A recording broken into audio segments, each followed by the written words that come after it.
Welcome to the Insurance Producers Podcast, where we bring you the top personalized producers, insurance agents, and industry partners, giving you at least 3 takeaways to 10x your production and build your multi-million-dollar revenue books.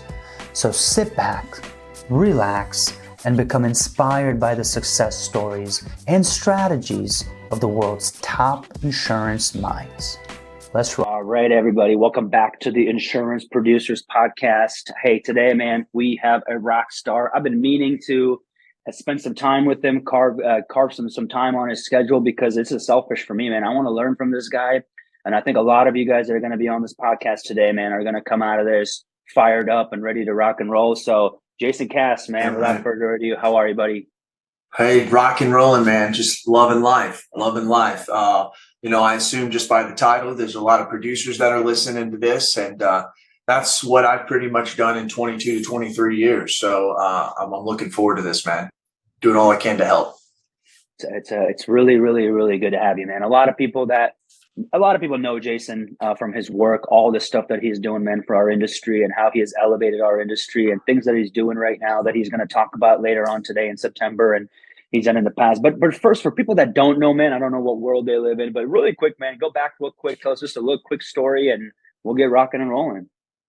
It's cool that not everybody knows about me. I mean, people are out there heads down working, rubber sole shoes on the concrete, beating the door.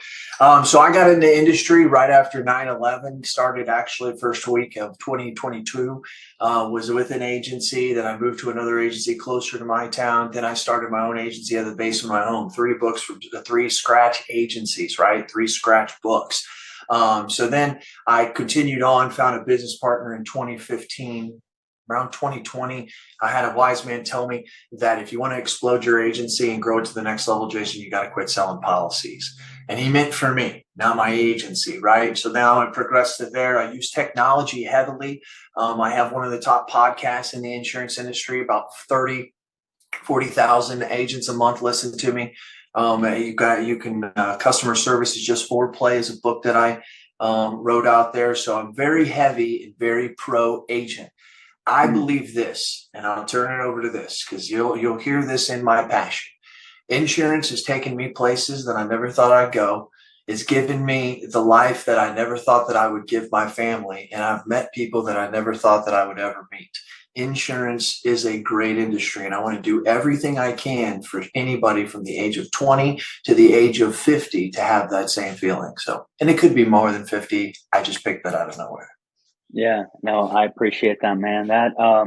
That's quite a journey, man, for you. So I'm curious on a lot of producers that are listening to this. They're saying, okay, how did the three scratch agencies that you have? I want to kind of dive into that because there's a lot of young listeners on this podcast. What was that journey like, man? What made you successful with those 3 scratch agencies? Well, my first one, my agency owner told me this: hey, you're going to answer the phone from 8 to 5, but you can work before 8 and you can work after 5. And I mean, seriously, guys, and gals, everybody listening here, I literally was one of the people that opened up the phone book and went to A, right? Because they still had that back in 2001, 2002. So that's when it was probably exiting. But the thing is that that was a very tough time. So I had to work basically 2 jobs, which was working for him and working for me. I was making $8 an hour at the time. And so that was very tough. Then I was around 7 months in. I was able to go back. He always told me, whenever you're ready, I got an office for you in the back. This guy did. And so I told him after about 6 to 8 months, I'm ready to go in the back. Now I'd still help with the phones and stuff, but I now had my own office. What did I do? I went immediately to commercial lines. I didn't really mess with personal lines. I did a little bit because I had to answer the phone. So I learned it because they were a personal lines agency. But I also asked my agency owner, can I go with you on this appointment? Can I go with you to go see to this printing shop? I'll sit in the back. I won't say anything. Matter of fact, I'll tell you what, when you come back, the applications you need to fill out, I'll fill them out for you. I was running in his office every 2-3 hours for the first week or 2. But after a month or 2, I knew how to fill out a court apps. I knew that the way that submissions needed to be built, right? So what does that mean? It means you just got to get involved. There's really going to be no class out there that's going to teach you other than just straight getting in it, getting your hands dirty, trying to help the team that you're probably a part of at some agency, and just getting in and learning the job. I have actually done that with clients. I've actually went and dressed in their uniform. At the time, it was excavators, and I went out onto the railroad and helped these excavators that work on the railroad, and they were blown away, right? So you've got to get your hands dirty if you want to figure out how to learn insurance, but also how to keep your clients and let them know that you know what they're doing.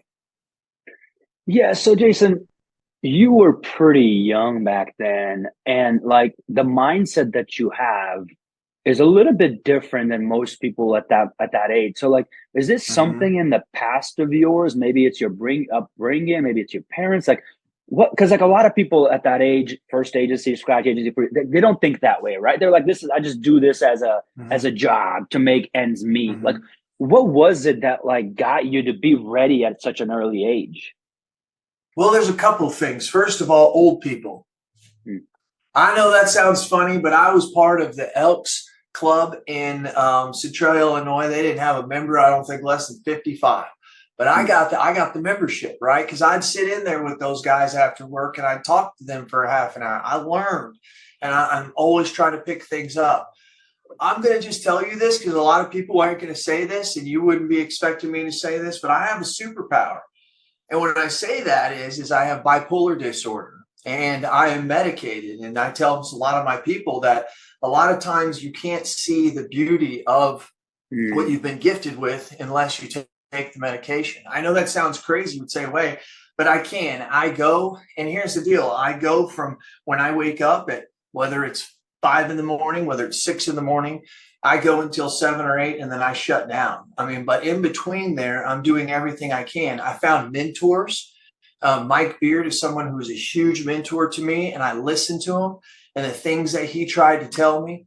I sold windows before I was in insurance at the age of 21, and I just picked up marketing things. When I would go to shows, I would realize that there was a lot of people selling windows, and whenever I would get the leads, I would go back and I would call these people and they would never know who I was, right? And I figured something out. I thought, how can I stick out? And so I went and rented a tuxedo, right? I had read somewhere that somebody had did this back in the 1970s and it made them stick out. So I went and rented a tuxedo, spent my own money, and I went to this place. And I would not tell you how many windows I sold because when I went back, I could easily say, I'm the guy with the tuxedo.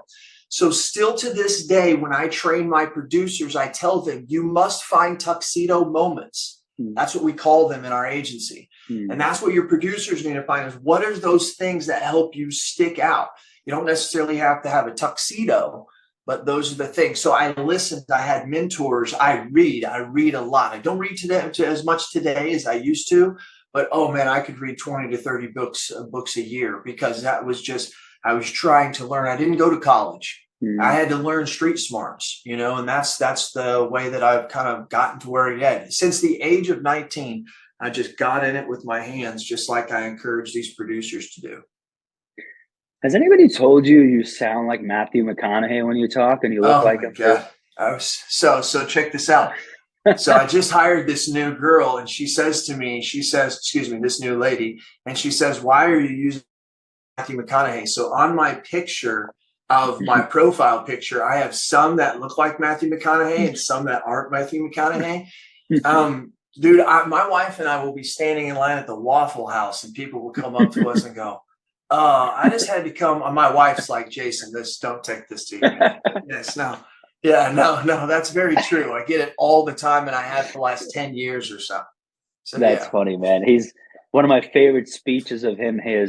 He's always chasing 10 years from now, Matthew McConaughey. Like he's never satisfied. He talks about that. He's like, man, I'm always chasing the best version of you and I'll never be there, but I'm going to keep chasing that thing, man. And so it just reminded me while you're talking of that speech. Yeah. He's one of my favorite human beings, man. So he really is, me too. And I hear so many people say that the guy runs for president one day. It'll ruin what we think of him, but he'll actually get it because so many people think he's just cool. So anyways. That's cool, man. I appreciate you sharing some of that. So, okay, so let's go. So you've got producers right now, right? And you obviously run an agency. You got all these other things happening. So, dude, this is an insurance producers podcast. Like, dude, what separates the good ones, right? Yeah. Versus because I can guarantee you in your office, every office, you've got the ones that are like, man, like we've got a producer, man, that last year did like 1.9 million in new business premium, personalized. And we got everybody else 500 to 700. So they ask me like, what the 13 other ones that are right there, what does this person do? I'm like, I don't know, Jason. I'm sure it's the same thing that you're going to tell me. I don't want to ruin it for you, but tell me, man, what differentiates those people? I'm willing to bet. I'm probably not going to check off all these, but time blocking. It's something that it's taken me a long time to actually grasp, and time blocking is huge. There's actually a law out there, Cyrus. It's called Parkinson's Law. Anybody listening, look it up. And what it says is work fills time allowed. So if you take and you need to do something and you allow 2 hours to do it, or you allow 30 minutes to do it, you'll actually still get it done, depending on what it is, of course. But you usually can get it done in that. So Parkinson's Law. So they're usually time blocking, right? They usually have a pattern, and they have a consistent method that sometimes is boring as shit. Right? It's so boring, and it's the same thing every day, and putting them on this list and following up in the morning and doing my quotes at this time and making sure I have this many meetings and doing that consistently over and over and over again. And the thing about it is, to be successful, sometimes you have to do the things that other people don't want to do, and you just have to do them a little bit better, right? And that is one of the keys here. So the guys, I have those guys writing 400,000 or 500,000, those guys and girls, I have them. And then I have those one or two other, not in personal lines, mine's commercial lines. And I have those. And the clear differentiator is yes, they're different salesmen and whatever. But here's the thing I've always said. I've seen successful agents that are skinny. I've seen some that are fat. I've seen some that have flocks of hair. I've seen some that are bald. I've seen some that can't communicate well. I've seen some that can articulate. I've seen some that dress like crap. I've seen some that dress nice. We can just keep going on here, right? So that tells me that none of that matters. It's the fire you have in your belly. It's the burn you have and the drive you have to get up out of bed and say, I'm going to have a better life. I'm going to meet people I've never met before, right? I'm going to go places and give my family a life that they never, and I never thought that I could give them. Remember, that's the things I've said before, because that's what my driving force is all the time. So it's usually that burn in the belly. And I think some people just don't have it like the other people. And that's okay. Because you know what? Those guys and gals that drive that 400,000 or 500,000 for me, man, I want them to be at $1 million or more.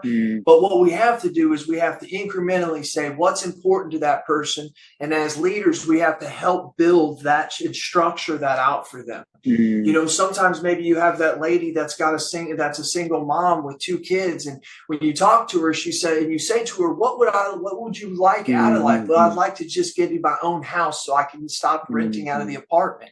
How can we structure that for you over the next year, 2 years to 3 years so that does happen? Then you start to see maybe that 400,000 or 500,000 start to creep, because that person who's doing 1.9 has got some stuff figured out. They've got their vision locked in. So there's things we can do as leaders as well, but got to have that fire in the belly, but also realize sometimes maybe they're just $400,000 or $500,000 producers, right? Yep.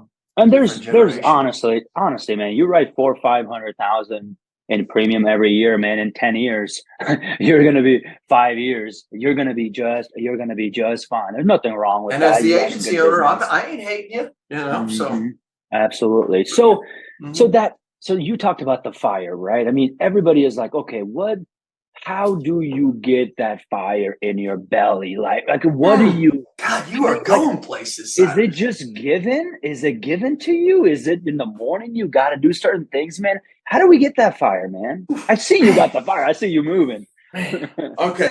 So, well, I love this stuff because this is stuff I think about all the time. I dissect life. I just got to tell you, my wife and I love to go to a tiki bar. We do. And I love to smoke weed. So you got to think, I think about a lot of this shit, man. I'm an open book, right? Motivation, right? Motivation. there's everybody has went to that motivational speaker, and I want to define in an analogy very quickly what the definition of motivation is. Everybody has went to that motivational speaker.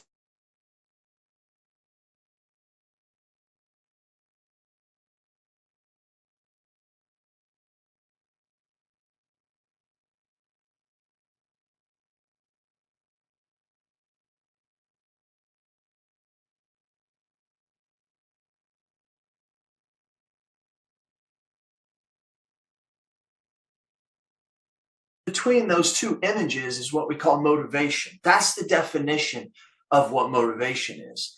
And so what we have to do is make sure that we keep our mind focused on that. How do we do that? What I say a minute ago, mentors, right? Reading books. You are the top 5 people that you hang around with, right? These are realities that you have to look at. And you're either going to say, I'm going to change and adapt to these things. I'm going to be consistent. I'm going to do the things that other people don't want to do so I can get the results that other people don't.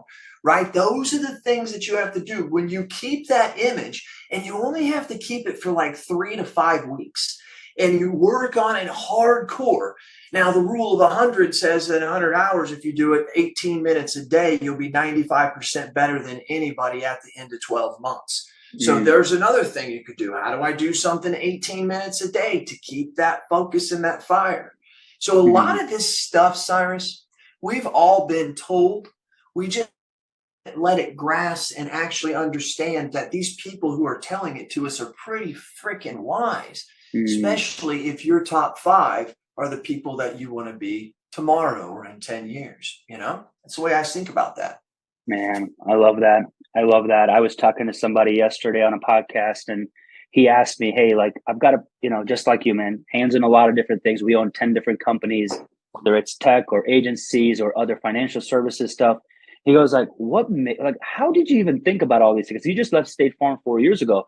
I said, you know what? I didn't. I was just going to run an agency. And then I go start hanging out with these people that are way sharper than me. And I'm hanging out with these people, and these guys are like, their head's spinning. And then my head's spinning. I'm like, wow, how did I not think of these Listen stuff to like that. 10 years ago? See, Cyrus, that's the answer, right? I went long 3 minutes. You just did it in 30 seconds. That's the answer. It's hanging out with those people, man. And then the other thing is the universe. You got to use the universe, right? I'm not getting spiritual or anything. I'm getting factual. I'm getting lawful, right? Universal laws. When you do nothing but try to help other people, dude, it comes back. I don't care if you're reading the Bible or if you're just believing agnostically, whatever it could possibly. But those are true things. And my producer one time, one of my head producers in my office, I love him to tell a story. He was 22 years old. And he said to me, Jason, if you could give me advice of one thing that you've done to meet your success, what would you say? And I immediately came back with, you have to do everything you can to help other people get where they want. We've heard what Zig Ziglar said, right? So that we can get everything that we need. But I think that people way underestimate that. And I think that there's good things that happen to people every day, and they don't attribute it to the things they did. Like holding the door open for somebody seems so elementary, but they don't realize that later that night, they have one of the best experiences with their kids. And they think that that's ironic, and it's not. That stuff helps, and that stuff helps in your business as well. Man, that's so good, man. That is so good. So, dude, I think everybody's interested in this, right? Like, because just like the way you talk and the way you present yourself, like, what does Jason's like day-to-day look like to have this kind of energy, all the things that you're doing with the agency and obviously with the conference, which we'll talk about in a second? Like, what are you just on steroids all day or on pre-workout? Like, what are you doing? No. What are you doing all day? I don't take Adderall. I don't do any of that. I got some people that work with me that do, and they're amazing too. But no, I'm telling you, I have a passion and desire for what I do, but how do I do it? Right? It's delegating, and it doesn't matter if you're the CEO of all these corporations. It doesn't matter if you're the junior producer. Well, it's all the same. It's delegating the task. At the beginning, you're doing everything because you're learning. But within the first month or two of your profession, you should already start to be delegating something, whether that's someone preparing your prospecting list, whether that's somebody helping you finalize and do submissions Mm-hmm. and collect signatures. Now, I know not everybody has that and that luxury right now, and where Mm-hmm. you're at, and whether you're working for an agency or working by Mm-hmm. yourself.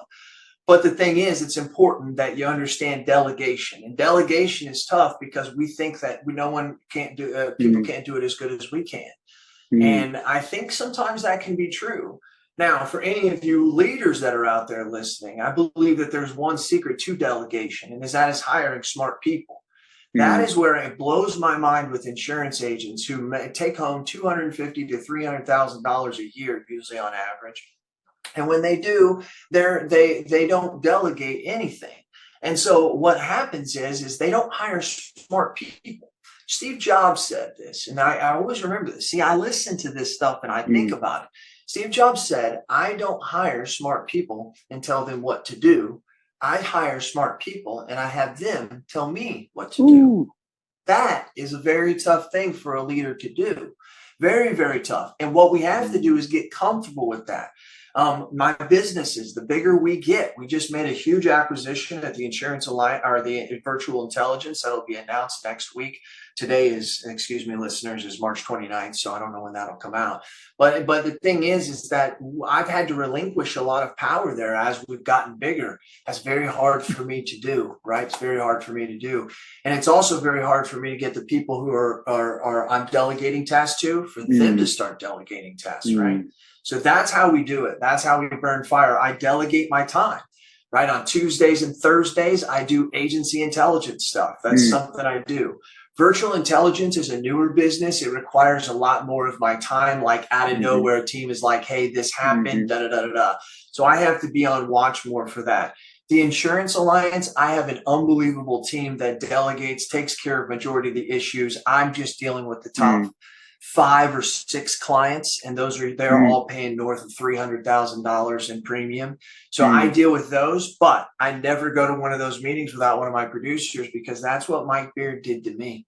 That's what he did to me. And I tell him, just be quiet. You don't know anything about this stuff. When we get in the car and we're driving back for an hour, you can ask me all the questions you want, but those are the things that keep me going, man. And I do the best I can. Now, where do I have pitfalls? Where do I have failures in my life?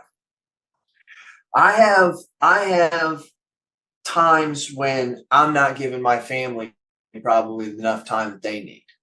Because as I told you earlier, I sleep like 8 to 9 hours a 10. I'm so going during the day. And especially right now as I grow these businesses, but I have a wonderful wife who understands that it's a short time. Building these businesses is like building automation. It's a lot of work up front, but as it keeps going, and I think that's how it is. And so I think that those are some of the failures. And I think that I make sure. Now, when my boys were younger, I never missed a soccer game. I never missed anything. But as I've gotten older, it's nice that me and my wife, believe it or not, one of my sons is 24 and one of them is 18. So, I mean, they're up out of the house now. And well, one of them is, not the other one. But anyways, it's important that people know. And before we go on to the indie tech, I have one more thing I have to say. Please, okay? please. All right. Please. This is important. This goes directly to producers. This goes to people who are having a really great success in this industry, because you'll understand. And this goes to those who are maybe thinking about getting out. This goes to those, man, this might not be for me. This is going to those who maybe might be in their 20s, 25, 28. They may be in their 30s and 40s. But there's a lot of you that are starting out and you really don't realize what great opportunity you have. And because you get told no a lot. It's tough. You may not have some kind of structured training. So you're learning yourself. I get it, man. You can do it. Because there's 5 truths of insurance. And I tell this to my producers. I remind my staff of this all the time, that there's 5 truths of insurance. If you do insurance right and you keep trying hard and you do the things that we talked about earlier, you will experience these 5 truths. And when you do, you'll understand the greatness of it. Number 1 is a flexible schedule. Never understand the importance of this. And if you don't have kids yet, you don't understand how much this is worth to you in salary, that you will never miss one of your kids' games or recitals or they're playing, an instrument. You're never going to miss that. Number two is your financial freedom. You're in a little bit of time. Look, in this business, this is important. Listen to me. Lean in here, producers. You can be average in a shitload of money. Okay, that no other industry can you do that. You can be average and make a shitload of money. Okay, so keep that in mind when you're struggling right now. Number three is a community leader. You get to be involved in your community, whether that's your church, whether that's in your yacht society or whatever that may be. And for you, you get to be a community leader, someone who makes the world a better place. That excites me and usually excites a lot of people, especially producers and insurance agents. Number four is going to be an empire builder.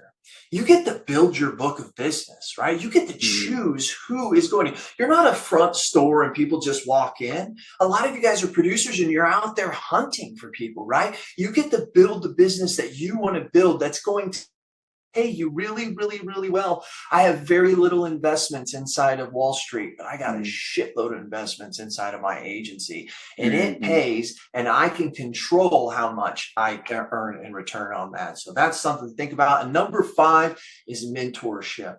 All the things that we talked about that led to my success and your success came back from some other person who laid this beautiful road called insurance that gives us residual income for the rest of our life if we just were willing to put in the work. Then you get to tell that to other people. You get to tell them your successes and your failures, just like we are now, and just like this great podcast is doing. Cyrus doesn't even realize that he's experiencing number five of the truth just by doing something like this. So thank you, Cyrus, for doing what you're doing, man. But that's all I had to say regarding that. Dude, that is so powerful. That is so powerful. That message right there, man, especially with the hard market that we're dealing with, all the stuff we deal with on a daily basis in our industry, man.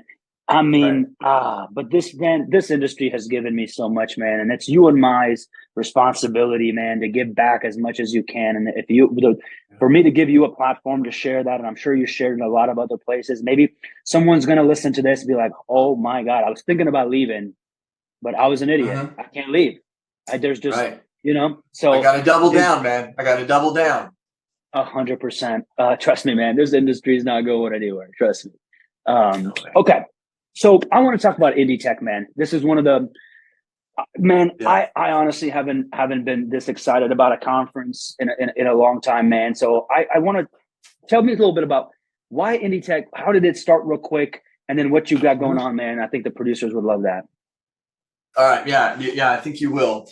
Technology is how we scale, right? Okay. So Indie Tech is, keep in mind, everybody listening, disclaimer, I don't have a tech company, right? I have no interest other than trying to expose you, producers, agency owners, CSRs, to a technology. You go to these little conferences and you don't hardly see any technology people there. Cyrus can't afford to go to every conference in every state, right? He doesn't have a marketing budget that big. Very few people do unless you're applied or Vertafore, and they still don't even do it, right? So how are we supposed to put scale? Well, this is all about putting premium on the books. You hear that, producers? This is all about putting premium on the books. And when we do that, we need to be able to scale, and we scale with technology. It's the only way it can happen. We have other industries that have led through this, that have proven that this is how you're going to lead through sales, still with humans involved, but with technology to assist you. Okay, so that are some of the things that I wanted to bring forward because it's important. I've actually broke it down. We have 61% of market share. If you actually take that times a certain percentage of insurance or times commission and you try to figure it out, every 1% that we raise our percentage of 61% market share, every percent that we raise it is $900,000 to every county and parish in America. For real. That's the importance of us scaling as independent agents because we all win.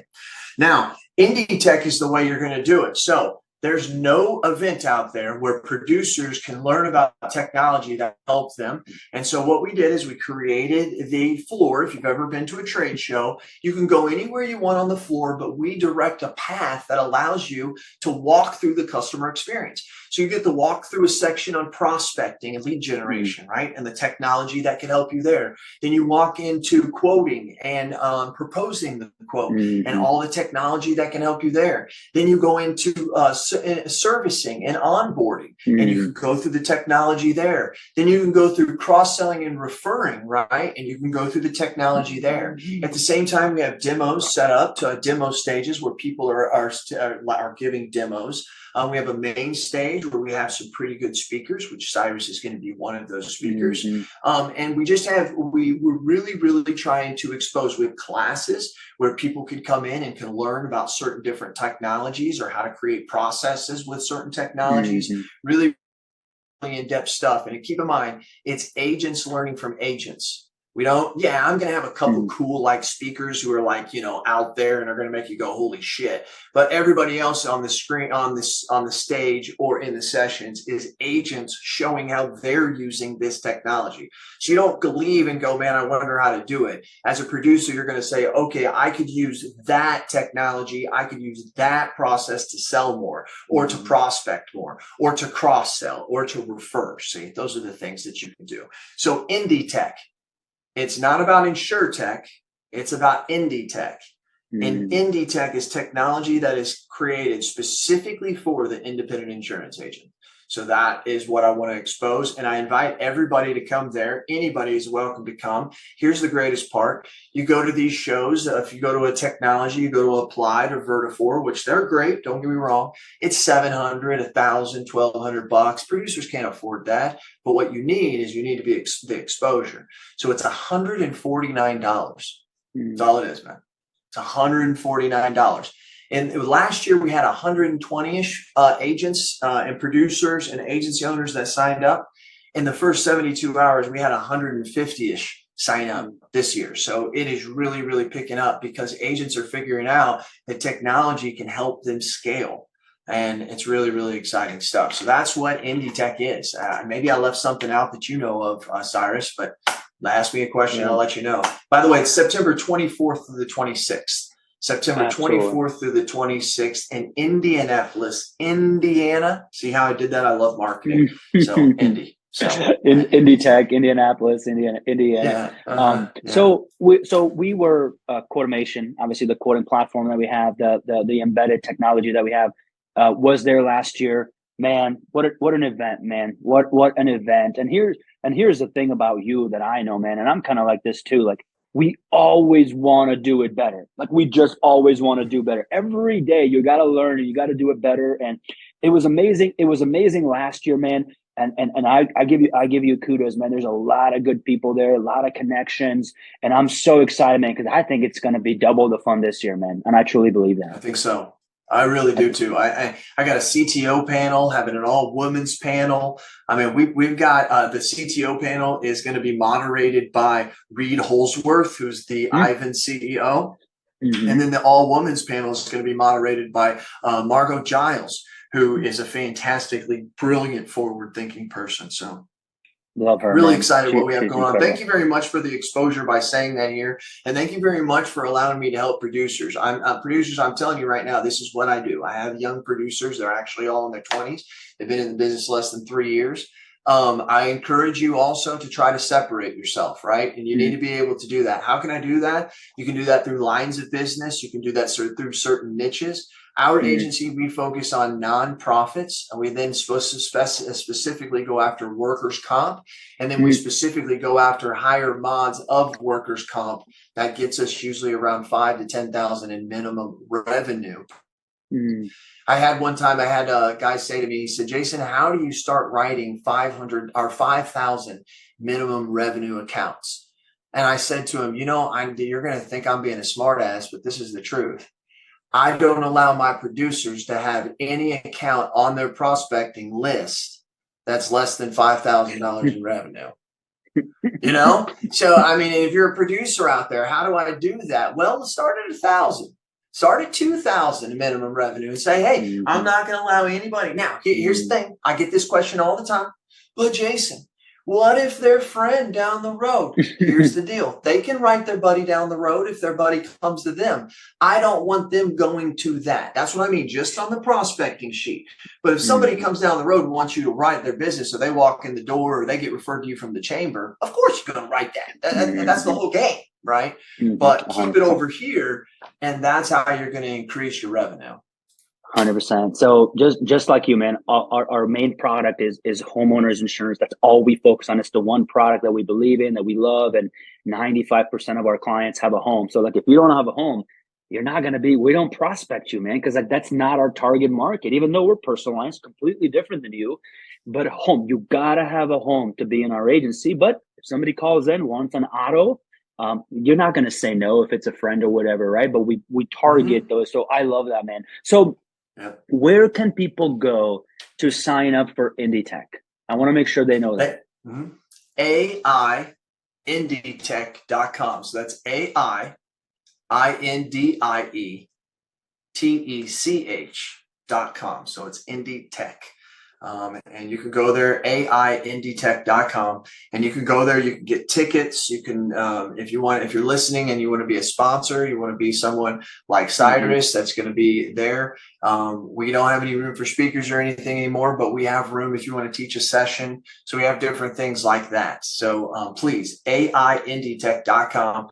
$149. I can't make it. I mean, I'm losing money there, but I'm not losing in the fact that you're going to come, you're going to learn technology, you're going to scale, you're going to help us get market share, and you're going to help bring commission to every county and parish in America. Appreciate your time, Cyrus. Love that, brother. Hey, quick question for you. This is the last question, because before we're done, so when the day my wife called me 3 times, which is usually means I got something I need to answer. So I apologize. My phone's on do not disturb, but it came through because my wife called me 3 times. But last question before I let you go, man. Win the day. What does Jason Day, if there was 1 or 2 things, what does Jason do to win the day? Okay, so it's kind of a repeat. I'm going to delegate. I want to make sure I meet with all my leaders. I try to meet with all my leaders every day, or at least every other day, early in the morning, because they usually need me. And then I try to deal with the high level tasks. It took me a while to realize that, but man, I got to delegate the things that only somebody else can do. So it has to do with double downing on your strengths and forget your weaknesses. What we try to do as producers is, especially when where we are a little bit behind the curve, is we try to say to ourselves, how in the world can we get better? And so we try to take our weakness and we try to get better at our weakness. And so what happens is usually if your weakness is my strength, I only have to get better just a little bit, and I get better a lot. You know what I mean? Because that's my strength. So you're never going to catch me. So just forget what you're not good at and start concentrating on the stuff you're good at. That means that you may have to tell a lot of people no because they just don't fit. But you're going to be consistent, and you're going to do the shit that no one wants to do and just be a little bit better at it, and you will be highly successful. Love that, man. We'll end it with that. My man, Jason, that was one of the best episodes we've had, man. Appreciate your passion and what you have for our industry, and this won't be our last time talking, my man. Thank you.